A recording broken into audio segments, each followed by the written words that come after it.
ನಮಸ್ಕಾರ ಬಸ್ಸು, ಎಲ್ಲರೂ ಹೇಗಿದ್ದೀರಾ? ನಿಮ್ಗೇನು ಬಿಡಿ ತುಂಬ ಸಖತ್ತಾಗೇ ಇರ್ತೀರಾ. ನಿಮ್ಮೆಲ್ಲರಿಗೂ ಮಿಸ್ಟರ್ ಕನ್ನಡಿಗ ಯೂಟ್ಯೂಬ್ ಚಾನಲ್ಗೆ ಮತ್ತೊಮ್ಮೆ ಸ್ವಾಗತ ಸುಸ್ವಾಗತ. ಇವತ್ತು ನಾನು ನಿಮ್ಮ ಅರ್ಜುನ್ ನಿಮ್ಮ ಮುಂದೆ ಒಂದು ಹೊಸ ಕಂಟೆಂಟ್ ಜೊತೆಗೆ ಒಂದೊಳ್ಳೆ ಕಾಸ್ ಜೊತೆಗೆ ಬಂದಿದ್ದೀನಿ. ಸೊ ಕತೆ ಏನು ಎತ್ತ ಅಂತ ಕೇಳೋಕ್ಕಿಂತ ಮುಂಚೆ ಹೊಟ್ಟೆ ತುಂಬ ಹಸಿತಾ ಇದೆ, ಒಂದು ಸ್ವಲ್ಪ ತಿಂಡಿ ತಿಕ್ಕೊಂಬೋಣ ಬನ್ನಿ. ಈ ಕಣ್ಣಲ್ಲಿ ಇನ್ನೂ ಏನೇನು ನೋಡಬೇಕೋ ಕಾಣೆ. ಅಡುಗೆ ಮನೆಗೆ ಬಂದರೆ ಫಸ್ಟು ತಿಂಡಿ ನೋಡೋಣ ಅಂದರೆ ದೋಸೆ ಇಲ್ಲಿ ರೆಡಿ ಇದೆ. ದೋಸೆಗೆ ಏನಪ್ಪ ರೆಡಿ ಇದೆ? ಓಹೋ, ಹಾಗಲಕಾಯಿ ಪಲ್ಯ. ಒಂದು ಸ್ವಲ್ಪ ಹೊಟ್ಟೆ ಹಸಿದಿದೆ, ತಿನ್ಕೊಂಬಿಟ್ಟು ಮುಂದೆ ಮಾತಾಡೋಣ ಆಯಿತಾ? ಸೊ ಗೈಸ್, ಈಗ ತಿಂಡಿ ತಿಂದಾಯಿತು. ನಾನೀಗ ಏನು ಮಾಡೋಕ್ಕೆ ಹೊರಟಿದ್ದೀನಿ ಅಂತ ಹೇಳೋದಕ್ಕಿಂತ ಮುಂಚೆ ATM ಅಲ್ಲಿ ಸ್ವಲ್ಪ ಕೆಲಸ ಇದೆ. ಸೊ ATMಗೆ ಹೋಗಿ ಬಂದ್ಬಿಡೋಣ ಬನ್ನಿ. ಸೊ ಗೈಸ್, ಈಗ ನಾವು ATMಗೆ ಬಂದಿದ್ದೀವಿ. ನೀವು ನೋಡ್ಬೋದು ATM ಇಲ್ಲಿ ರೆಡಿ ಇದೆ. ಸೊ ಆ್ಯಕ್ಚುಲಿ ನಾನು ಚಿಕ್ಕವನಾಗಿದ್ದಾಗ ನಮ್ಮಪ್ಪ ಪ್ರತಿ ಸರಿ ATM ಅಲ್ಲಿ ದುಡ್ಡು ಡ್ರಾ ಮಾಡಬೇಕಾದ್ರೆ ಅವ್ರ ಜೊತೆ ನನ್ನಂಗೆ ಕರ್ಕೊಂಡು ಹೋಗ್ತಿದ್ರು. ATM ಅಲ್ಲಿ ದುಡ್ಡು ಎತ್ತದು ಹೆಂಗೆ ಅಂತ ಹೇಳ್ಕೊಡೋಕ್ಕೆ. ಇವತ್ತು ನಾನೇ ಎತ್ಕೊಂಡು ಹೋಗ್ತಿದ್ದೀನಿ. ಇವತ್ತಲ್ಲ, ಆಲ್ಮೋಸ್ಟ್ ಒಂದು 4-5 ವರ್ಷದಿಂದ ನಾನೇ ATM ಅಲ್ಲೆಲ್ಲ ಹ್ಯಾಂಡ್ಲ್ ಮಾಡೋದು ಕಲ್ತಿದ್ದೀನಿ. ಸೊ ಖುಷಿಯಾಗುತ್ತೆ ಅಪ್ಪನ ಹತ್ರ ಹೇಳಿಸ್ಕೊಂಡ್ರೆ ಕೆಲಸ ಅಂತ.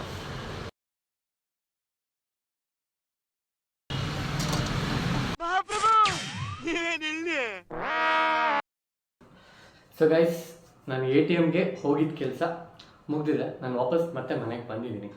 ಈಗ ನನ್ನ ಹತ್ರ 1 ಲಕ್ಷ ಅಮೌಂಟ್ ಇದೆ ಗೈಸ್. 1 ಲಕ್ಷ ಅಟ್ ಪ್ರೆಸೆಂಟ್ ನಾನಿರೋ ಸಿಚುವೇಷನಲ್ಲಿ, ಅಂದರೆ ನಮ್ಮ ಫ್ಯಾಮಿಲಿ ಇರೋ ಸಿಚುವೇಷನ್ನಲ್ಲಿ ಈ ಅಮೌಂಟ್ ನಮಗೆ ತುಂಬ ದೊಡ್ಡದೆ. ಬಿಕಾಸ್ ನಮ್ಮ ಪರ್ಸ್ನಲ್ ಕಮಿಟ್ಮೆಂಟ್ಸ್ ಅದು ಇದು ಅನ್ನೋ ಟೈಮಲ್ಲಿ 1 ಲಕ್ಷ ತುಂಬ ಭಾರ ಕೂಡ ಅನ್ನಿಸ್ತಾ ಇದೆ. ಆ್ಯಂಡ್ ಇವತ್ತು ಈ ಅಮೌಂಟು ನಮ್ಮ ಕೈಲಿರೋದಕ್ಕೆ ನಾನು ಪರ್ಸ್ನಲಿ ಒಂದಿಬ್ಬರಿಗಂತೂ ಥ್ಯಾಂಕ್ಸ್ ಹೇಳಲೇಬೇಕು. ಹೆಸರೆಲ್ಲ ತೊಗೊಳ್ಳೋದು ಬೇಡ, ಬಟ್ ಇನ್ ಕೇಸ್ ಅವರೇನಾದರೂ ಈ ವಿಡಿಯೋ ನೋಡ್ತಿದ್ರೆ ಅವ್ರಿಗೆ ಗೊತ್ತಾಗತ್ತೆ. ನೀವು ಅನ್ಕೋತಿರ್ಬೋದು 1 ಲಕ್ಷ ನಮ್ಮ ಮುಂದೆ ಇಟ್ಟಿದ್ದಾನೆ, ಏನು ಮಾಡೋಕ್ಕೆ ಕೊಟ್ಟಿದ್ದಾನೆ, ಏನು ಮಾಡ್ಬೋದು ಅಂತ. ಭೂಮಿ ತಾಯಿನ ನಂಬಿ ನಮ್ಮ ಮನೆಯಲ್ಲಿ ಒಂದೊಳ್ಳೆ ಕೆಲಸ ಮಾಡೋಕ್ಕೆ ನಾವು ಹೊರಟಿದ್ದೀವಿ ಗೈಸ್. ನಾವು ಮಾಡೋಕ್ಕೆ ಹೊರಟಿರೋ ಕೆಲಸದಲ್ಲಿ ಸಕ್ಸಸ್ ರೇಟ್ನ, ಫೇಲ್ಯೂರ್ ರೇಟ್ನ ನಾವು ಇವನ್ ಪ್ರೆಡಿಕ್ಟ್ ಕೂಡ ಮಾಡೋಕ್ಕಾಗಲ್ಲ ಗೈಸ್. ಸುಮ್ಮನೆ ಹಾಗೆ ಬ್ಲೈಂಡಾಗಿ ಒಂದು ಬಂಡೆ ಧೈರ್ಯದ ಮೇಲೆ ಹೊರಟಿದ್ದೀವಿ. ಆ್ಯಂಡ್ ಇದು ನಮ್ಮ ಅಪ್ಪ ಅಮ್ಮನ ತುಂಬ ವರ್ಷಗಳ ಕನಸು ಕೂಡ. ಆ್ಯಂಡ್ ನನ್ನ ಹಾಗೂ ನನ್ನ ಫ್ಯಾಮಿಲಿಯ ಒಂದು ಫ್ಯೂಚರ್ನ ಡಿಸೈಡಿಂಗ್ ಪಾಯಿಂಟ್. ಅವರ ಒಂದು ಕನಸನ್ನ, ರಾಯಭಾರಿನ ಇಲ್ಲಿ ಹೊತ್ತು ನಾನು ನಿಮ್ಮ ಮುಂದೆ ಬಂದಿದ್ದೀನಿ. ಅಪ್ಪ ಅಮ್ಮ ತುಂಬ ಕನಸು ಕಂಡಿದ್ರು ಗೈಸ್ ಇದ್ರ ಬಗ್ಗೆ. ಆ್ಯಂಡ್ ನನ್ನ ಫ್ಯೂಚರ್ ಕೂಡ ಡಿಸೈಡ್ ಆಗೋ ಪಾಯಿಂಟ್ ಇದು ಅಂತ ಹೇಳ್ಬೋದು. ನನ್ನ ಲೈಫ್ನ, ನಮ್ಮ ಫ್ಯಾಮಿಲಿನ ಒಂದು ಕ್ರೂಷಿಯಲ್ ಡಿಸೈಡಿಂಗ್ ಪಾಯಿಂಟ್ ನಾಳೆ ಅಂತ ಹೇಳಿದ್ರೆ ತಪ್ಪಾಗೋದಿಲ್ಲ. ತುಂಬ ಕಷ್ಟ ಗೈಸ್, ತುಂಬ ಕಷ್ಟ ಇದೆ.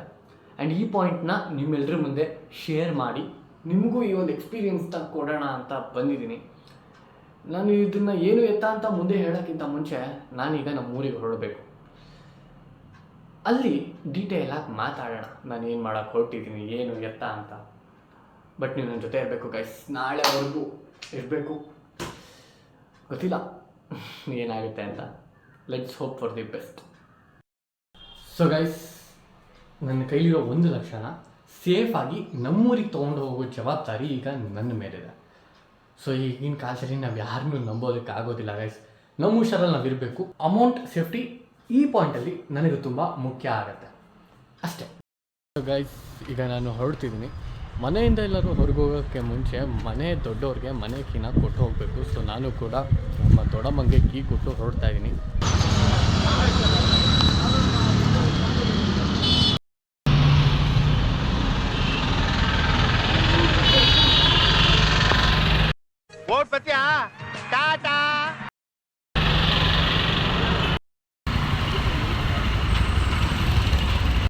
ಸೊ ಗೈಸ್, ಟಿಕೆಟ್ ತೊಗೊಂಡಾಗಿದೆ. ಲಾಸ್ಟ್ ಟೈಮ್ ಒಂದು ವ್ಲಾಗ್ ಮಾಡಿದ್ದೆ. ಜನ ಯಾಕೆ ಪ್ರತಿ ಸರಿ ಇವ್ನು ಹಿಂಗೆ ಹೋಯ್ತಾನೆ ಅಂತ ಅನ್ಕೊಂಡ್ಬಿಡ್ತಾರೆ ಅಂತ ತೊಗೊಂಡು ಹೋಗ್ತಾ ಇದ್ದೀವಿ. ಬರೀ ಡೌಗಳಿಂದ.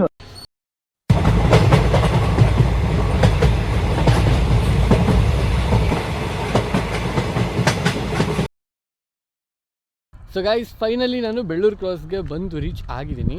ನನ್ನ ತಮ್ಮಂಗೆ ಕಾಲ್ ಮಾಡಿದ್ರೆ ಬಡಿ ಮಗ ಫೋನ್ ಎತ್ತಾ ಇಲ್ಲ. ಗಾಡಿ ತೊಗೊಂಬ ಅಂತ ಹೇಳೋಣ ಅಂದ್ಕೊಂಡ್ರೆ. ಸೊ ಅವನ ಹತ್ರ ಫೋನ್ ಇಲ್ದಿರೋ ಕಾರಣದಿಂದ ಅವ್ನು ನಂಗೆ ಸಿಗೋಲ್ಲ. ಅವ್ನು ನನ್ನ ಪಿಕ್ ಮಾಡೋಕ್ಕೆ ಕೂಡ ಈಗ ಬರಲ್ಲ. ನಾನೇ ಲಿಫ್ಟ್ ಯಾರನ್ನಾದ್ರೂ ಕೇಳ್ಕೊಂಡು ಮನೆಗೆ ರೀಚ್ ಆಗಬೇಕಾಗಿದೆ.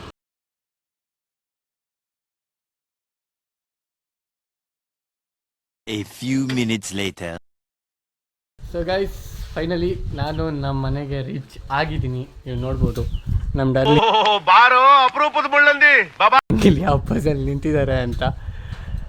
ಸೊ ಗೈಸ್ ನಾನು ಅಲ್ಲಿಂದ ನನಗೆ ಇದ್ದಿದ್ದು ಒಂದು ಮೇನ್ ಇಂಟೆನ್ಷನ್, ನಾನು ತರ್ತಿರೋ ಆ ಒಂದು ಮೊತ್ತವನ್ನು ನಮ್ಮ ಮನೆಗೆ ಸೇಫಾಗಿ ರೀಚ್ ಮಾಡಿಸ್ಬೇಕು ಅಂತ.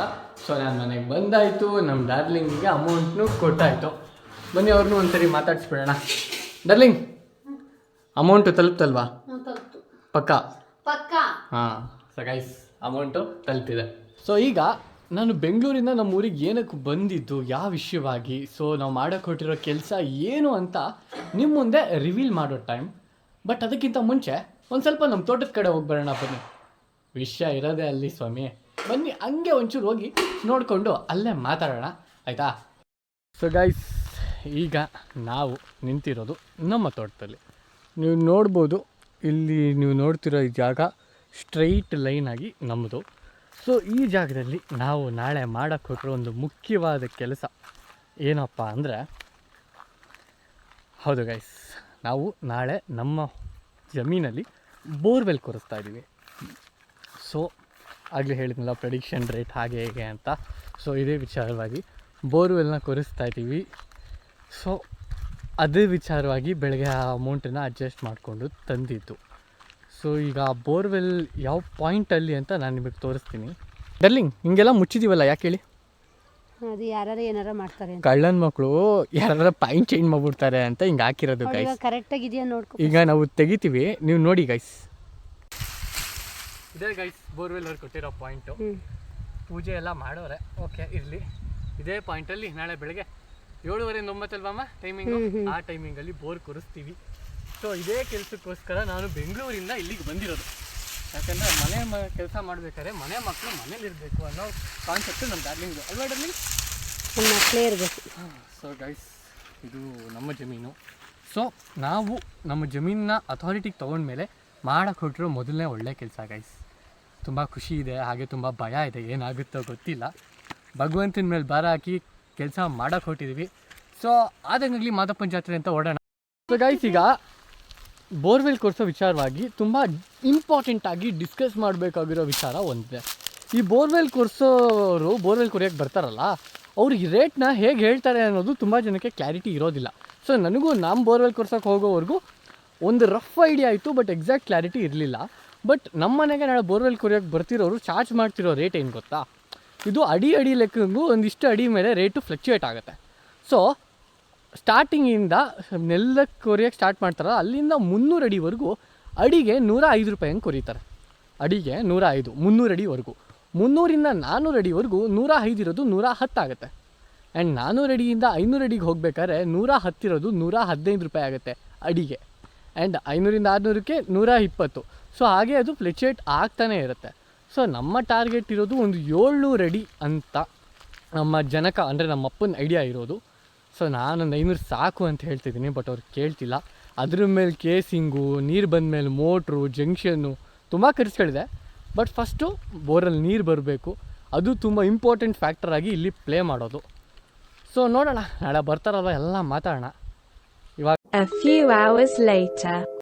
ಗೈಸ್ ನಾಳೆ ನಿಮಗೆ ಗೊತ್ತು, ನಾವು ಮಾಡೋಕ್ಕೆ ಹೊರಟಿರೋ ಕೆಲಸಕ್ಕೆ ಯಾವುದೇ ತೊಂದರೆಗಳಾಗದೆ ಸಕ್ಸಸ್ ಸಿಗಲಿ, ಒಳ್ಳೇದಾಗಲಿ ಅನ್ನೋ ಕಾರಣಕ್ಕೆ ನಮ್ಮೂರು ದೇವರಿಗೆ ಪೂಜೆ ಮಾಡಿಸ್ಕೊಂಬರೋಣ ಅಂತ ಹೋಗ್ತಿದ್ದೀವಿ. ನೀವು ಬನ್ನಿ ನಮ್ಮ.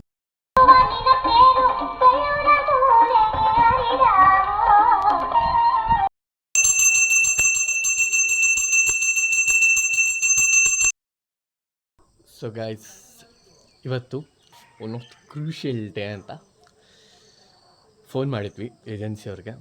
ಅವರು ಲೈಕ್ ಗಾಡಿ ಒಂದು 8:30 9 ಗಂಟೆಗೆ ಇರುತ್ತೆ ಅಂತ.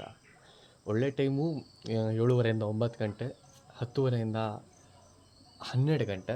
ಆ್ಯಂಡ್ ಇನ್ನೊಂದೆರಡು ಟೈಮ್ ಕೊಟ್ಟಿದ್ದಾರೆ. ನೋಡೋಣ, ಇವತ್ತು ಡೇ ಚೆನ್ನಾಗಿರೋದ್ರಿಂದ ಸೊ ಒರೀಸಿಲ್ಲ.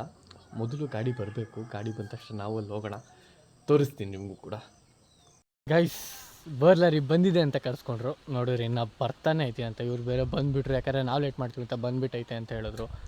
ಈಗ ಬಂದಿದ್ದೀವಿ. ಈಗ ಹೋಗ್ತಾ ದಾರಿಲಿ ಸ್ವಲ್ಪ ಹರ್ಡಲ್ಸ್ ಇದೆ, ಅಂದರೆ ಲಾರಿ ಹೋಗೋದಕ್ಕೆ ರೂಟ್ ಕ್ಲಿಯರ್ ಇಲ್ಲ. ಸೊ ಅದಕ್ಕೆ JCP ಹುಡ್ಕಿದ್ವಿ, JCPನೂ ಸಿಗಲಿಲ್ಲ.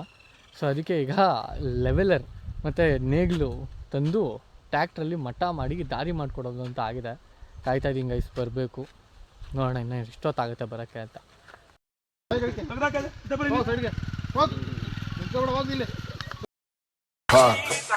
The fans is watching, niggas plotting to get me. Will I survive? Will I die? Come on, let's picture the possibility. These niggas got me tossing shit. I put the top down. That was time to floss my shit.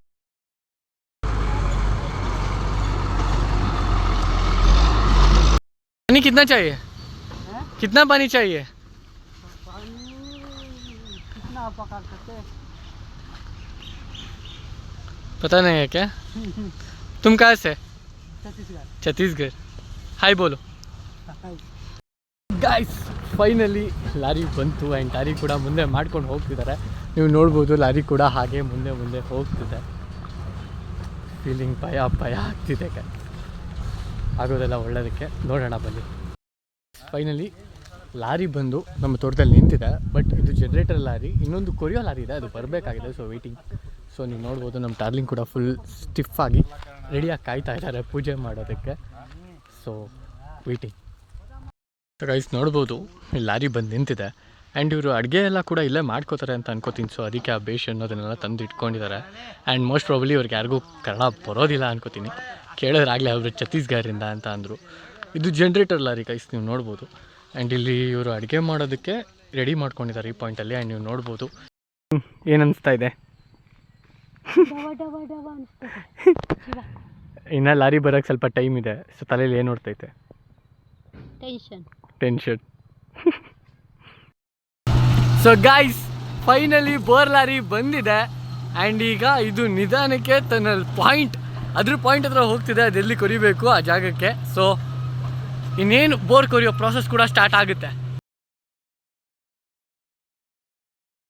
So guys finally point ಹತ್ರ ಗಾಡಿ ಬಂದು ನಿಂತಾಗಿದೆ.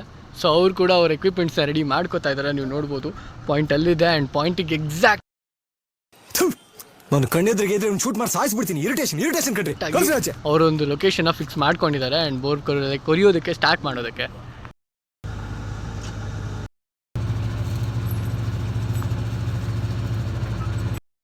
So guys ಈಗ borewell choreo ಒಂದು operating machine ಮೇಲ್ಗಡೆಯಿಂದ ಪಾಯಿಂಟಿಗೆ ಎಕ್ಸಾಕ್ಟಾಗಿ ಅದು place ಆಗ್ತಿದೆ. ನೀವು ನೋಡ್ಬೋದು ಇಲ್ಲಿ.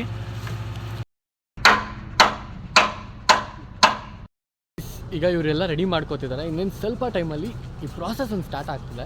ಸೊ ನೀವು ನೋಡ್ಬೋದು ಇವರೆಲ್ಲ ಹೇಗೆ ಪ್ರಿಪೇರ್ ಮಾಡ್ಕೋತಿದ್ದಾರೆ ಅಂತ. ಸೊ ಮೇಲೊಬ್ರು ನಿಂತಿದ್ದಾರೆ. ಸೊ ಇವರೆಲ್ಲ ಇದನ್ನು ರೆಡಿ ಮಾಡ್ಕೋತಾ ಇದ್ದಾರೆ. So within some time the process is about to start.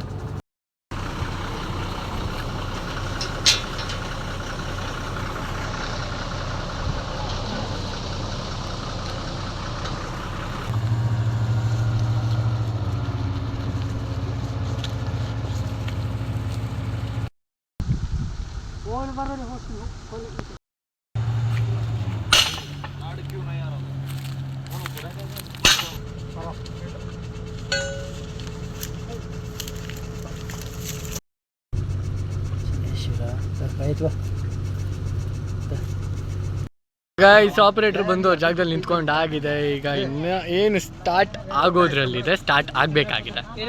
Start ಆಗುತ್ತೆ ಕೂಡ.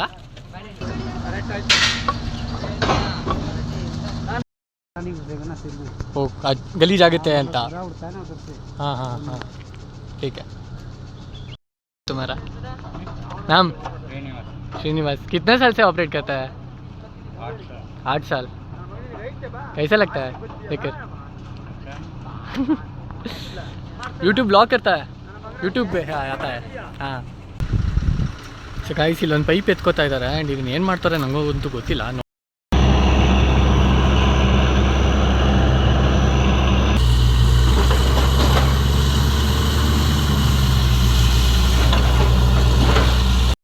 Guys the most awaited time start ಆಗಿದೆ. ಆ್ಯಂಡ್ ಅವ್ರ ಆಪರೇಟಿಂಗ್ ಮಷಿನ್ ಕೂಡ ಭೂಮಿ ಒಳಗೆ ಇಲ್ದಾಗಿದೆ.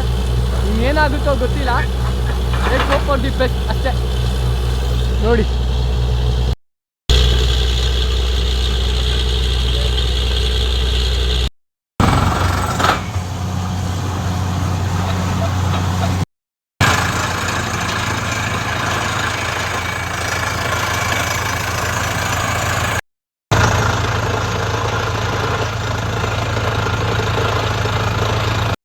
ಗಾಯ್ಸ್ ನೀವು ನೋಡ್ಬೋದು ಅಲ್ಲಿ ಮೇಲ್ಗಡೆ ಒಂದು ಲೆಂತ್ ಖಾಲಿ ಆಗ್ದಂಗೆ ಇನ್ನೊಂದು ಲೆಂತು ಬೇಗ ಹೋಗಿ ಅಟ್ಯಾಚ್ ಆಗ್ತಿದೆ ಅಂತ ನೋಡಿ ಅಲ್ಲಿ.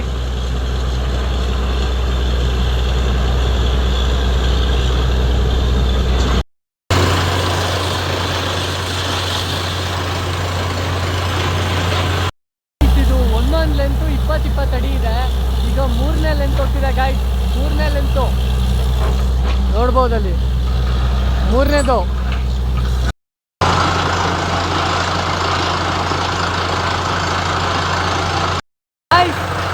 ಕೊರಿತಾ ಇರೋದ್ರಿಂದ ತುಂಬ ಬಂಡೆ ಒಳಗಡೆ ಹೋಗ್ತಿರೋದ್ರಿಂದ ತುಂಬ ಧೂಳು ಬರ್ತಿದೆ. ಆ ಧೂಳು ಏನೂ ಕಾಣಿಸ್ತಿಲ್ಲ.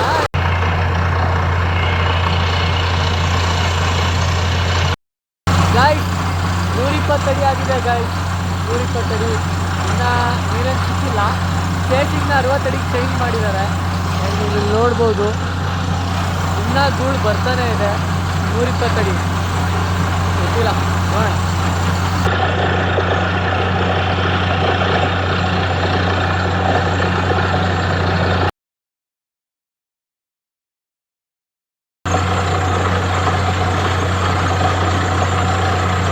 ಗಾಯ್ಸ್ 120 ಅಡಿ ಆಗಿದೆ. 120 ಅಡಿ ಆಗ್ತಿದ್ದಂಗೆ ನೀರು ಬರೋಕ್ಕೆ ಸ್ಟಾರ್ಟ್ ಆಗಿದೆ ಗಾಯ್ಸ್. ಹೌದು, ನೀರು ಬರ್ತಿದೆ. ಲೈಟಾಗಿ ನೀರು ಬರೋಕ್ಕೆ ಸ್ಟಾರ್ಟ್ ಆಗಿದೆ.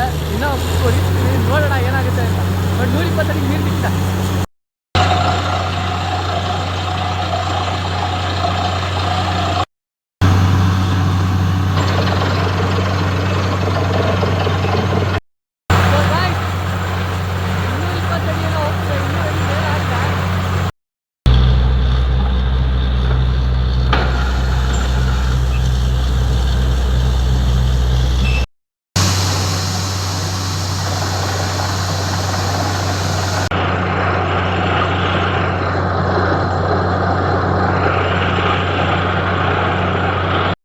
ಸೊ ಗೈಸ್ ಕರೆಂಟ್ಲಿ 300 ಅಡಿ ಹೋಗಿದೆ. 300 ಅಡಿ ರೀಚ್ ಆಗಿದೆ. ಆ್ಯಂಡ್ ನೀರು ಕೂಡ ಬರ್ತಾ ಇದೆ. ಎಷ್ಟು ಬರ್ತಿದೆ ಏನು ಅಂತ ನನಗಂತೂ ಐಡಿಯಾ ಇಲ್ಲ. ಆ್ಯಂಡ್ ಎಲ್ಲರೂ ಏನೋ ಬರ್ತಿದೆ ಅಂತ ಹೇಳ್ತಿದ್ದಾರೆ. ಆ್ಯಂಡ್ ಇವಾಗ ಕರೆಂಟಾಗಿ ನೋಡೋದಾದರೆ ಅಲ್ಲಿ ಈಗ ಮಂತ್ ಅಂದರೆ ಅಲ್ಲಿ ಯಾವುದು ಕೊರಿತಿತ್ತಲ್ಲ ಅದನ್ನು ಮತ್ತೆ ವಾಪಸ್ ತೆಗಿತಾ ಇದ್ದಾರೆ. ಬಿಕಾಸ್ ಅದರಲ್ಲಿ ಏನೋ ಕಚ್ಕೊಂಡಿದೆ ಅಂತ. ಸೊ ಈಗ ಎಷ್ಟು 20 ಅಡಿ ಲೆಂತ್ಗಳನ್ನ ಬಿಟ್ಟಿದ್ರು ಕೂಡ ಎತ್ತಬೇಕಾಗಿದೆ. ಗೊತ್ತಿಲ್ಲ ಗೈಸ್, ಎಲ್ಲ ಭಗವಂತನ ಮೇಲೆ ಭಾರ ಹಾಕಿ ಮಾಡ್ತಿರೋದು. ಸ್ಟಿಲ್ ಭಯ ಆಗ್ತಿದೆ. 300 ಅಡಿ ಟಾರ್ಗೆಟ್. ನಮ್ಮಪ್ಪ 500 ಅಡಿ ಅಂತಾರೆ, ನಾನು 500 ಅಡಿ ಹೇಳ್ತೀನಿ. ಗೊತ್ತಿಲ್ಲ ಇನ್ನು ನೋಡೋಣ. ನೀವು ಜೊತೆಗಿರ್ಬೇಕು.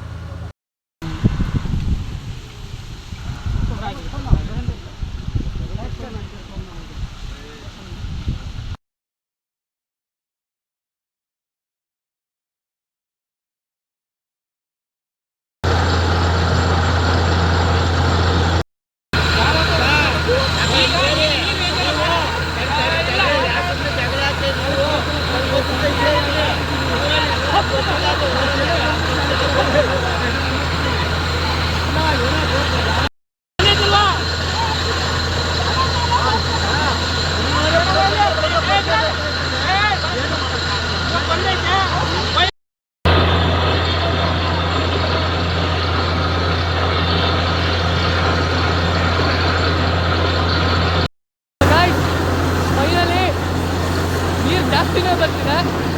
ಒಂದು 320 340 ಹೋಗ್ತಿದೆ. ಗೊತ್ತಿಲ್ಲ ಇನ್ನು ಜಾಸ್ತಿ ಆಗುತ್ತೆ.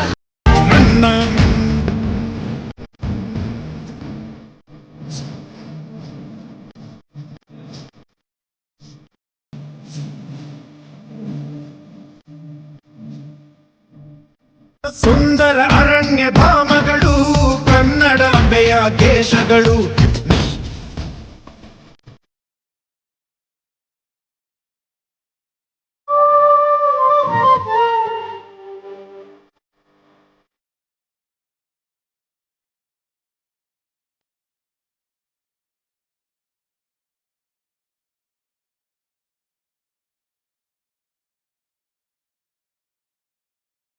ಗೈಸ್ ಫೈನಲಿ ಇವಾಗ ಬೆಳಗ್ಗೆ ಆಗಿದೆ. ನೈಟ್ ಬೋರ್ವೆಲ್ ಕೊರೆಸಿ ಮುಗಿಯೋ ಅಷ್ಟರಲ್ಲಿ ಸಮಯ ಸುಮಾರು ಒಂದು 12 ಗಂಟೆ ಆಗಿತ್ತು. ಈಗ ನಾನು ಮೇಯ್ನಾಗಿ ನಿಮಗೆ ಅಮೌಂಟ್ ಎಷ್ಟಾಯಿತು ಅನ್ನೋದ್ರ ಬಗ್ಗೆ ಕ್ಲಾರಿಟಿ ಕೊಡಬೇಕು. ಬಿಕಾಸ್ ಇಷ್ಟೆಲ್ಲ ಮಾಡಿ ಅಮೌಂಟ್ ಬಗ್ಗೆ ಹೇಳಿಲ್ಲ ಅಂದರೆ ತಪ್ಪಾಗುತ್ತೆ. ನಾನು ಹೊಂದ್ಸ್ಕೊಂಡ್ಬಂದಿದ್ದು 1 ಲಕ್ಷ. ಇದ್ರ ಬಗ್ಗೆ ಇನ್ನೂ ಸ್ವಲ್ಪ ಮುಂದೆ ಮಾತಾಡಬೇಕು. ಬಟ್ ಹೇಳ್ಬಿಡ್ತೀನಿ ಅಮೌಂಟ್ ಎಷ್ಟಾಗಿದೆ ಅಂತ. 595 ಅಡಿಗೆ ಲಾಸ್ಟ್ ಮಾಡಿದ್ದು. 1,07,395 ರೂಪಾಯಿ ನಾವು ಕೊಟ್ಟಿದ್ದು. ಅವ್ರು ಹೇಳಿದ್ದು 1,00,000 ಮೇಲೆ 15,000 ಹೇಳಿದರು. ಮಾತುಕತೆ ಎಲ್ಲ ಮುಗಿಸಿ ಇಷ್ಟು ಕೊಟ್ಟಿದ್ದೀವಿ. ಜಾಸ್ತಿನೇ ಆಗಿದೆ. 1,00,000 ಮೇಲೆ 7,395 ಇಷ್ಟು ಅಮೌಂಟ್ ಆಗಿತ್ತು ಅಷ್ಟೆ. ಈಗ ನಾನು ಮೇಯ್ನ್ ನಿಮ್ಗೆ 2 ವಿಚಾರ ಹೇಳಬೇಕು ಗೈಸ್. ಮೊದಲನೇದು ಖುಷಿದು ಆ್ಯಂಡ್ ಎರಡನೇದು ಬೇಜಾರ್ದು ಕೂಡ. ಮೊದಲು ಬೇಜಾರ್ದು ಹೇಳಿ ಮುಗಿಸ್ಬಿಡ್ತೀನಿ. ನಾನು ನಿಮ್ಗೆ ಹೇಳಿದ್ದೆ ಬೋರ್ವೆಲ್ ಕೊರಿಯೋದಕ್ಕೆ ರೇಟ್ ಹೇಗೆ ಮಾತಾಡಿದ್ವಿ ಅಂತ. ಬಟ್ ನಾವು ಮಾತಾಡ್ದಾಗ ಇದ್ದಿದ್ದೇ ರೇಟ್ ಒಂದು, ಅವ್ರು ಫೈನಲಾಗಿ ಬಿಲ್ ಹರಿದಾಗ ಬಂದಿದ್ದ ರೇಟೇ ಇನ್ನೊಂದಾಗಿತ್ತು. ಇದ್ರ ಬಗ್ಗೆ ಮಾತಾಡೋಕ್ಕೆ ಸಪ್ರೇಟಾಗಿ ಒಂದು ವೀಡಿಯೋನ ಮಾಡಬೇಕಾಗತ್ತೆ ಅನ್ಕೋತೀನಿ, ಬಟ್ ಸದ್ಯಕ್ಕೆ ಬೇಡ. ಆ್ಯಂಡ್ ಖುಷಿ ವಿಚಾರ ಏನಂದರೆ ನೀರು ಕಿತ್ಕೊಂಡು ಬಂತು ಗೈಸ್. ನೀರು ಕಿತ್ಕೊಂಡು ಬಂತು. ಆ್ಯಂಡ್ ಹತ್ತತ್ರ ಒಂದು 500 ಅಡಿ ಆದಮೇಲೆ ಅವ್ನು ಬೋರ್ವೆಲ್ ಕೊರಿಯೋರು ಇದ್ರಲ್ಲ, ಇನ್ ಕೇಸ್ ಆಗೋದೇ ಇಲ್ಲ ಸರ್, ಒಂದು 560-580 ಅಡಿ ಲೆಂತ್ ಬಿಡಬೇಕಾದ್ರಂತೂ ಆಗೋದೇ ಇಲ್ಲ ಸರ್ ಕೊರಿಯೋಕ್ಕೆ, ಇದ್ರ ಮೇಲೆ ಕೊರಿದ್ರೆ ಬಿಟ್ಟು ಮುರಿದವ್ರೆ ನೀವು ಕಾಸು ಕೊಡ್ತೀರಾ, ನಾವು ಕೊರಿತೀವಿ ಅಂತ ಹೇಳಿದ್ರು. ಸೊ ಆ ರೀಸನ್ ಸ್ಟಾಪ್ ಮಾಡಿದ್ವಿ. ಕಿತ್ಕೊಂಬಂದಿದೆ ನೀರು, ಎಲ್ಲ ಭಗವಂತನ ದಯೆ. ಬಟ್ ಇದಿನ್ನೂ ಸ್ಟಾರ್ಟಿಂಗ್ ಅಷ್ಟೇ. ಬಿಕಾಸ್ ಬೋರ್ ಕೊರೆಸೋದು ಒಂದು 25-30% ಆದರೆ ಅದಕ್ಕೆ ಮೋಟ್ರು, ಲೆಂತು, ವಯರು, ಜಂಕ್ಷನು, ಕೇಬಲ್ ತುಂಬ ಖರ್ಚುಗಳಿದೆ. ನೀರು ಕೊಟ್ಟರೆ ಭಗವಂತ ನೀರನ್ನ ಹೊರಗಡೆ ತೆಗಿಯೋಕ್ಕೇನೋ ಮಾಡಲ್ವಾ, ಏನಾದರೂ ಸಹಾಯ ಮಾಡ್ಬೋದು ಅಂತ ಹೇಳ್ತಾ ಈ ಒಂದು ವ್ಲಾಗ್ನ ಇಲ್ಲಿಗೆ ಎಂಡ್ ಮಾಡ್ತಾಯಿದ್ದೀನಿ. ಗೊತ್ತು ವ್ಲಾಗ್ ಸ್ವಲ್ಪ ಲೆಂತಿಂಗ್ ಆಗಿರ್ಬೋದು ಅಂತ, ಬಟ್ ಒಂದೊಳ್ಳೆ ಸ್ಪೆಷಲ್ ಮೂಮೆಂಟ್. ಭಗವಂತನ ನಂಬಿದ್ದಕ್ಕೂ ಅವ್ನು ಕೈ ಬಿಟ್ಟಿಲ್ಲ ಅಂತ ಹೇಳ್ತಾ ಸಿಗೋಣ ಮತ್ತೆ. ಅಲ್ಲಿವರೆಗೂ ಸ್ವಲ್ಪ ಮಿಸ್ ಮಾಡ್ಕೋತೀರಿ. ನಮ್ಮ ಚಾನಲ್ ಕಂಟೆಂಟ್ ಇಷ್ಟ ಆದರೆ ನಿಮ್ಮ ಫ್ರೆಂಡ್ಸ್ಗೂ ಕೂಡ ಶೇರ್ ಮಾಡಿ, ಸಬ್ಸ್ಕ್ರೈಬ್ ಮಾಡಿ, ಈ ವಿಡಿಯೋ ಹೇಗಿತ್ತು ಅಂತ ಕಮೆಂಟ್ ಕೂಡ ಮಾಡಿ. ಓಕೆನಾ? ಸಿಗೋಣ ಮತ್ತೆ ಭೇಟಿಯಾಗೋಣ. ನಮಸ್ಕಾರ.